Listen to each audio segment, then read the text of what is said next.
नमस्कार साथियों, अपना चैप्टर चल रहा था अरावली प्रदेश। राजस्थान में अरावली पर्वतमाला कह दें, हम इसको परिपत्र कह दें, मेरू प्रदेश कहते हैं साहित्यिक शब्दावली के आधार पर।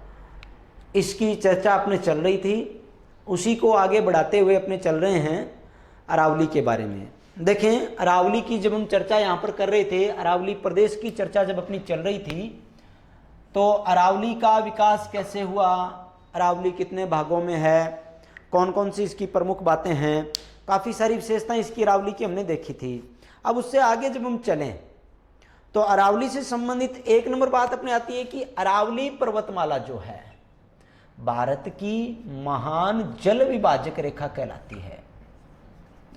भारत की महान जल विभाजक रेखा, जल विभाजक रेखा। अब इसको जल विभाजक रेखा कहते क्यों है, क्या कारण है कि अरावली प्रदेश जो है इसको जल विभाजक रेखा कहा गया है। देखें जरा, हमने देखा था कि अरावली खेड़ वर्मा से लेकर के और रायसीना की पहाड़ी तक विस्तारित है। 692 किलोमीटर है अरावली, ठीक है ना। ये चर्चा हम इसके बारे में कर रहे थे। अब पहले दिन एक दिन हमने जब पूर्वैया देखी थी, पश्चिम के रेतीले मैदान से संबंधित, जब हम पूर्वैया का अध्ययन कर रहे थे कि पूर्वैया क्या है, बंगाल की खाड़ी से आने वाली हवाएं थी, तो उनकी चर्चा जब हम कर रहे थे तो भारतवर्ष के आधार पर हम यहां पर देख रहे थे कि ये जो भारत है,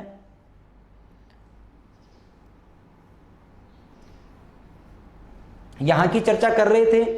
ये हमने देखा था, यहां पर है अरेबियन सी, अरब सागर, और यहां पर है बंगाल की खाड़ी, बे ऑफ बंगाल, ये है।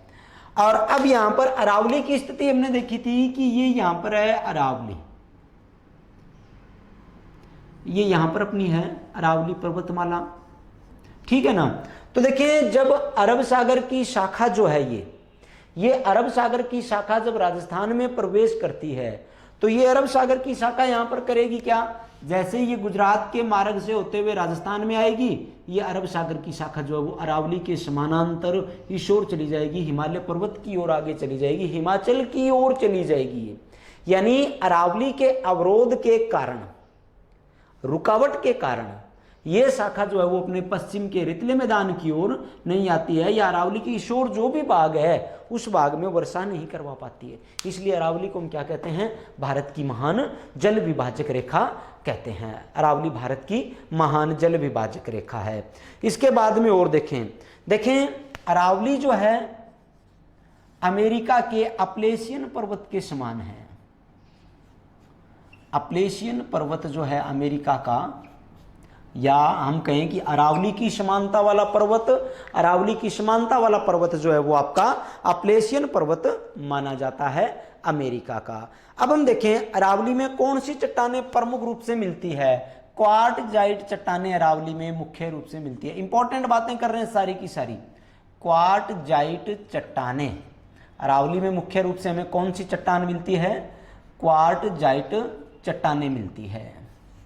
क्वार्टजाइट चट्टानों का प्रमुख विस्तार जो है, हमें पूछे कि राजस्थान के कौन से भौगोलिक प्रदेश में हमें मुख्य रूप से क्वार्टजाइट चट्टानों का रूप मिलता है, तो ये जो क्वार्टजाइट चट्टानें हैं, या मैं कह दूं क्वार्टजाइट के साथ फाइलाइट चट्टानें। उत्तरी अरावली के भाग को जब हम देखें, उत्तरी अरावली का ये जो भाग अपना था, इस उत्तरी अरावली के भाग में हमें फाइलाइट चट्टानें और मिलती है, साथ साथ में फाइलाइट चट्टानें, फाइलाइट चट्टानें, ये चट्टानें जो है वो भी हमें उत्तरी अरावली के भाग में मिलती है। इसके अलावा अगर हम मध्य अरावली की बात करें तो मध्य अरावली में हमें जो प्रमुख रूप से चट्टानें मिलेगी वो मिले ग्रेनाइट चट्टानें। मध्य अरावली में हमें प्रमुख रूप से जो चट्टानें मिलती है, हमें यहाँ पर ग्रेनाइट चट्टानें भी मिलती है। ग्रेनाइट चट्टानों का भाग जो है वो हमें मध्य अरावली के रूप में मिलता है, या मध्य अरावली की चट्टानें जो है वो ग्रेनाइट चट्टानों के रूप में जानी जाती है। इसके बाद में अपने चर्चा करें अरावली की प्रमुख पर्वत श्रृंखलाओं की, तो कुछ एक पर्वत श्रृंखलाएं ऐसी है जो अरावली की प्रमुख पर्वत श्रृंखलाओं के रूप में मानी जाती है। तो उनमें हम देखें प्रमुख चोटियां भी हम कह सकते हैं, यहां पर अरावली की प्रमुख चोटियां, और अरावली की प्रमुख चोटियों में अपने सामने सबसे पहली जो चोटी आती है एक नंबर पर गुरु शिखर की चोटी, अरावली की सबसे प्रमुख चोटी आपकी कौन सी है? गुरु शिखर की चोटी, और गुरु शिखर जो है वो आपकी है 1722 मीटर। इसके बारे में हम चर्चा कर चुके हैं। गुरु शिखर को कर्नल जेम्स टोड ने संतों का शिखर कहा है, ठीक है ना। गुरु शिखर जो है वो संतों का शिखर कर्नल जेम्स टोड ने कहा इसको 1722 मीटर है। और हमने एक चर्चा और भी की इसके बारे में कि इसकी ऊंचाई जो है वो 1727 मीटर भी कहीं कहीं हमें मिलती है। और वो 1727 मीटर कब मिलती है? जब वहां पर 5 मीटर का गुरु दत्तात्रेय ऋषि का मंदिर अगर साथ में जोड़े तो मिलती है। दूसरी चोटी की बात करें, शेर गुरु शिखर और शेर की चोटी की जब हम बात कर रहे हैं, ये सिरोही में अपनी, ये है 1597 मीटर। सारी चोटियों की ऊंचाई जो है वो मैं मीटर में ही लिख रहा हूं। तीसरी बात करूं मैं दिलवाड़ा की चोटी, दिलवाड़ा की चोटी, और ये जो दिलवाड़ा है ये भी आपकी सिरोही में है। और दिलवाड़ा की चोटी की जब हम बात कर रहे हैं तो इसकी ऊंचाई आपकी है 1442 मीटर। इसके बाद में चौथी चोटी की बात करें, जरगा की चोटी आपकी जो है ये उदयपुर में। देखें ये तीनों चोटियां जो हमने देखी है ना, ये तीनों चोटियां अपनी है सिरोही की चोटियां। इसके बाद में जरगा आपकी आ जाती है उदयपुर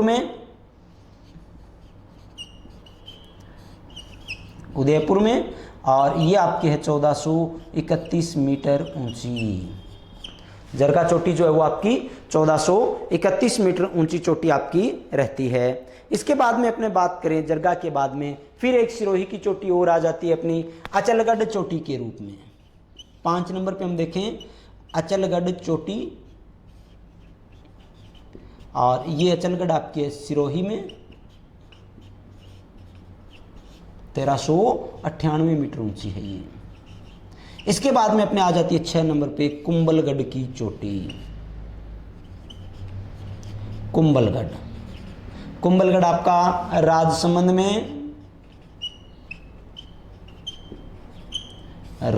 में है कुंभलगढ़ की चोटी आपकी, और ये आपकी है 1224 मीटर ऊंची।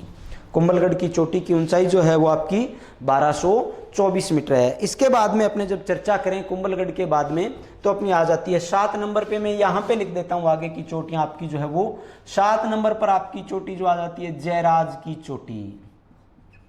जयराज की चोटी आपकी है सिरोही में, और इसकी ऊंचाई आपकी है 1090 मीटर।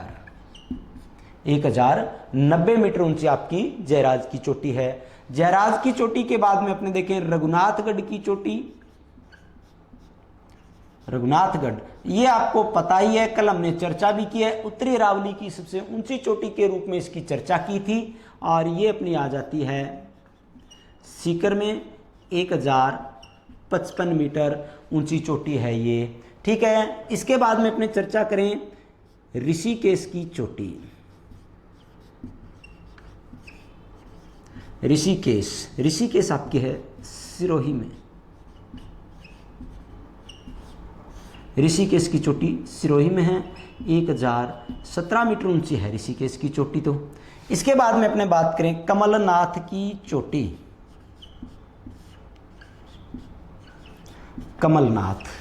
कमलनाथ आपकी उदयपुर में है, 1001 मीटर ऊंची चोटी है। देखें ऋषिकेश, कमलनाथ, इन चोटियों की जब हम बात कर रहे हैं, कमलनाथ की चोटी की जब हम बात कर रहे हैं, कमलनाथ की चोटी आपकी उदयपुर की आ जाती है। और इसके बाद में कमलनाथ के बाद में फिर अपनी एक चोटी और आ जाती है माकड़ मगरा की चोटी भी उदयपुर में। 3 चोटियां क्रम से, सज्जनगढ़ की चोटी भी उदयपुर में। 3 चोटियां जो है वो लगातार आपकी उदयपुर में आएगी। माकड़ मगरा की चोटी, माकड़ मगरा, ये भी आपकी उदयपुर में है, और इसकी ऊंचाई आपकी है 989 मीटर, 989 मीटर। आगे देखें सज्जनगढ़ की चोटी। सज्जनगढ़ भी आपकी उदयपुर में है और 938 मीटर है। फिर आपकी आ जाती है खो आपकी जयपुर में, और ऊंचाई इसकी आपकी 920 मीटर, सारी ऊंचाइयां मीटर में है। इसके बाद में आपकी आ जाती है तारागढ़ की चोटी। तारागढ़ आपकी अजमेर में है और इसकी ऊंचाई आपकी आ जाती है जी 870 या 73 मीटर, जो कल हम चर्चा कर चुके हैं। इसके बाद में आपका अजमेर का दूसरा पहाड़ आ जाता है, फिर नाग पहाड़, ये भी आपका अजमेर में, और ये आपका 795 मीटर ऊंचा। फिर आपकी आ जाती है साहब बहराज की चोटी। बहराज आपकी अलवर में है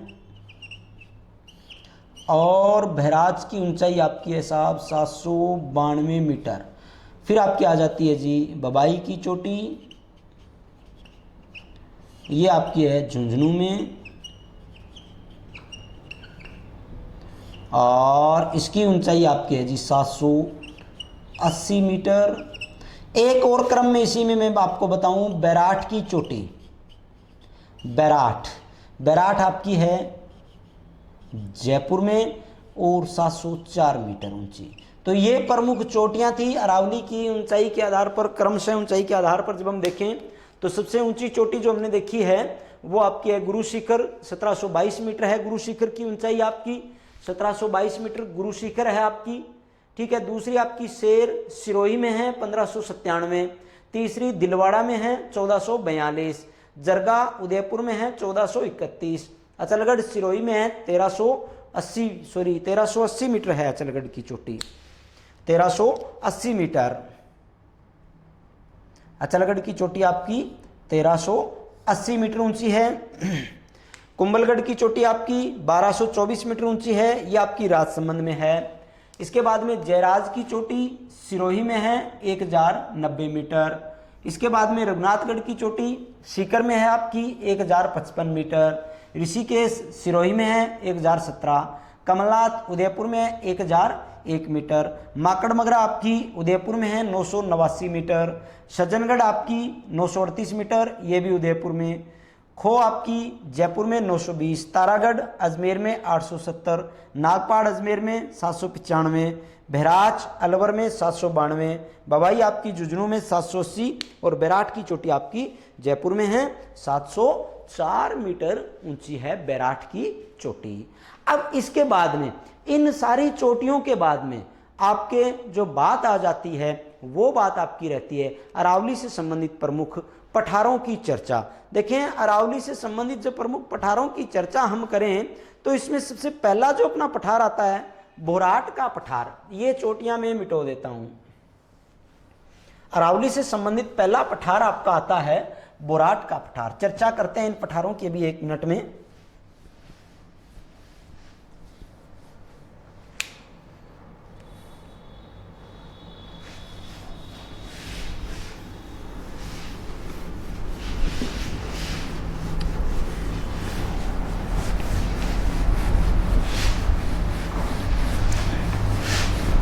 अरावली के प्रमुख पठारी प्रदेश या अरावली से संबंधित प्रमुख शब्दावली।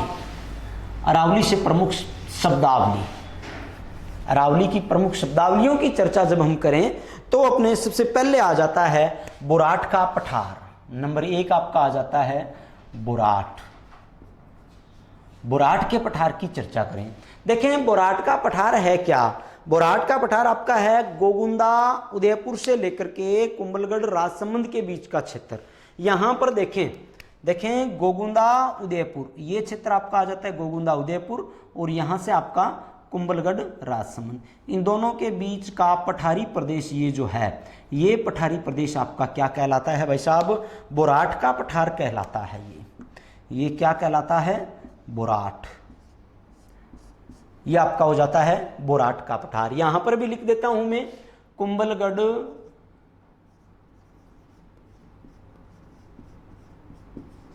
राजसमंद से लेकर गोगुंदा उदयपुर के बीच का क्षेत्र आपका क्या कहलाता है? बोराट का पठार। इसी कड़ी में दूसरी बात जब हम करें, दूसरी चर्चा जब हम करें तो 2 नंबर पे अपने जो बात आ जाती है भौमट क्षेत्र। भौमट क्षेत्र, देखें बहुमठ क्षेत्र आपका जो आता है, बहुमठ क्षेत्र आपका 1 नंबर बात सिरोही पूर्वी भाग, पूर्वी सिरोही, उदयपुर और लास्ट देखें अपने डूंगरपुर। इन 3 जिलों में फैला हुआ पठारी प्रदेश आपका जो आता है वो आपका कहलाता है बहुमठ का पठार।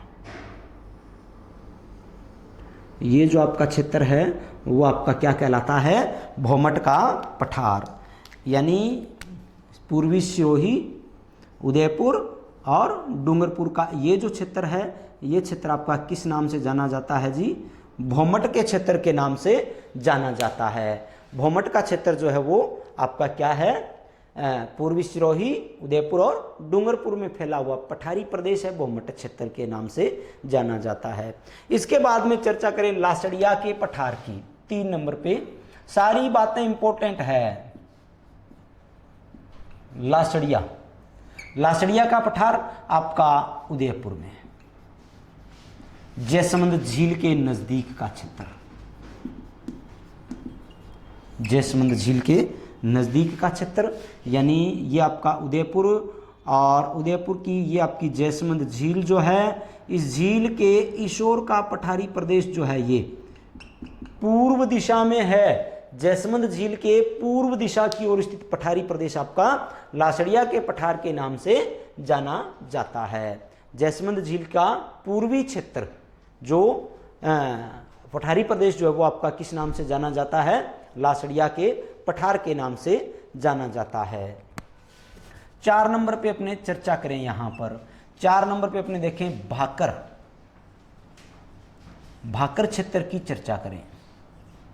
देखें भाकर क्षेत्र की चर्चा जब हम कर रहे हैं तो भाकर क्षेत्र में अपने आ जाता है जरगा, उदयपुर से लेकर के रागा, सिरोही के बीच की जो पहाड़ियां हैं, जरगा उदयपुर से लेकर के रागा सिरोही के बीच की पहाड़ियां, ये जरगा उदयपुर और यहाँ से लेकर के यहाँ तक रागा सिरोही के बीच का ये जो क्षेत्र आपका आ जाता है, ये क्षेत्र आपका कहलाता है भाकर प्रदेश। पूरा का पूरा ये आपका पूरा प्रदेश है वो भाकर प्रदेश यहाँ पर कहलाता है। ये आपका जरगा उदयपुर से रागा सिरोही के बीच का है और इस प्रदेश को हम कहते हैं भाकर प्रदेश।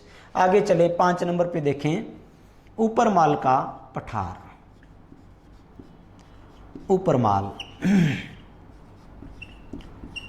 ऊपरमाल का पठार आपका मिलता है हमें बिजोलिया भीलवाड़ा से। ये आपका बिजोलिया भीलवाड़ा है, बिजोलिया भीलवाड़ा से भैंसरोड़गढ़ चित्तौड़ के मध्य का भाग, ये भैंसरोड़गढ़ है, यहाँ पर चित्तौड़ का दूसरा भाग माना जाता है। ये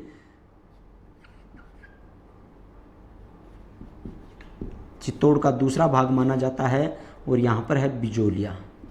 बिजोलिया से लेकर के भैंसरोड़गढ़ चित्तौड़ के बीच का ये जो भाग है, इस प्रदेश को हम कहते हैं ऊपरमाल का पठार।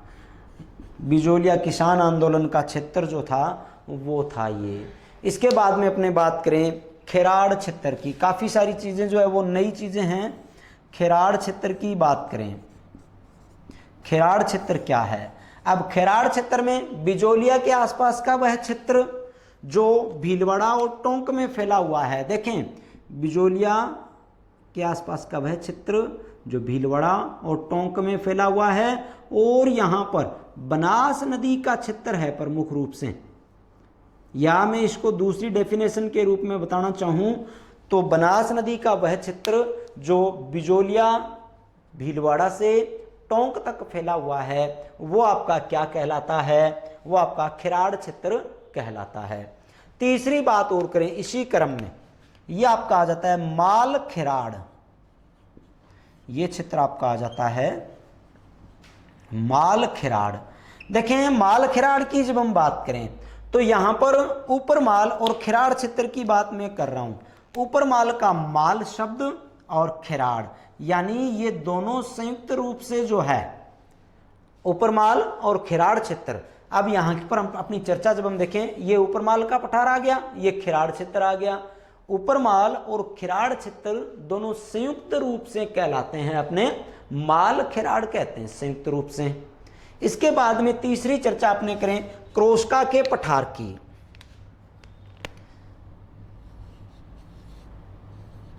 क्रोस्का का पठार, क्रोस्का का पठार अपना है अलवर में, सरिस्का अभ्यारण्य में स्थित क्षेत्र। अलवर की बात करें और अलवर में सरिस्का के आसपास का ये जो पठारी प्रदेश है आपका, ये आपका कहलाता है क्रोस्का का पठार। ये पठारी प्रदेश आपका क्रोस्का के पठार के नाम से जाना जाता है। इसी क्षेत्र में आगे और बात करें, गिरवा प्रदेश की बात करें, गिरवा प्रदेश की जब हम बात करें तो गिरवा आपका आ जाता है उदयपुर में स्थित तस्त्रीनुमा पहाड़ियाँ। गिरवा, गिरवा आपकी है, ये उदयपुर था अपना, और उदयपुर में तस्त्रीनुमा पहाड़ियाँ जो है ये आपकी कहलाती है गिरवा प्रदेश। उदयपुर की तस्त्रीनुमा पहाड़ियों को हम क्या कहते हैं, गिरवा प्रदेश कहलाते हैं। इसके बाद में एक और क्षेत्र देखें, मगरा।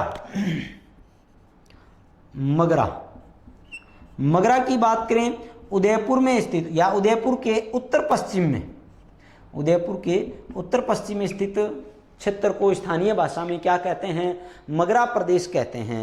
इसके बाद में अपने बात करें सूजला क्षेत्र की, सूजला, सूजला क्षेत्र आपका शेखावाटी के आसपास का क्षेत्र जो है वो सूजला क्षेत्र कहलाता है। शेखावाटी के आसपास का आपका क्षेत्र सूजला क्षेत्र के नाम से जाना जाता है। यानी शेखावाटी में आपके चूरू, सीकर, झुंझुनू का भाग जो है, इस भाग को हम क्या कहते हैं, सूजला क्षेत्र के नाम से जानते हैं। और अपने इसमें चर्चा अगर करना चाहें मेषा के पठार की कर लें। मेषा का पठार, मेषा का पठार तो आपका चित्तौड़ में है, यहाँ पर है ये मेषा का पठार आपका चित्तौड़ जिले में। इस पर चित्तौड़ का दुर्ग है, 620 मीटर ऊंचा है ये मेषा का पठार। ये आपका आ जाता है मेषा का पठार। मेषा का पठार आपका चित्तौड़ जिले में है, 620 मीटर ऊंचा है मेषा का पठार। चित्तौड़ दुर्ग जो है वो मेषा के पठार पर ही स्थित है। चित्तौड़ का किला मेषा के पठार पर स्थित है। इस प्रकार ये अपने हो जाते हैं प्रमुख पठारी क्षेत्र जो अरावली से संबंधित थे, उनकी चर्चा हमने यहाँ पर की है। अभी आगे की चर्चा अपने नेक्स्ट क्लास में करेंगे। आज के लिए धन्यवाद। चैनल को ज़्यादा से ज़्यादा आप लोग सब्सक्राइब करें और दूसरों से भी करवाएं और शेयर भी करें। धन्यवाद।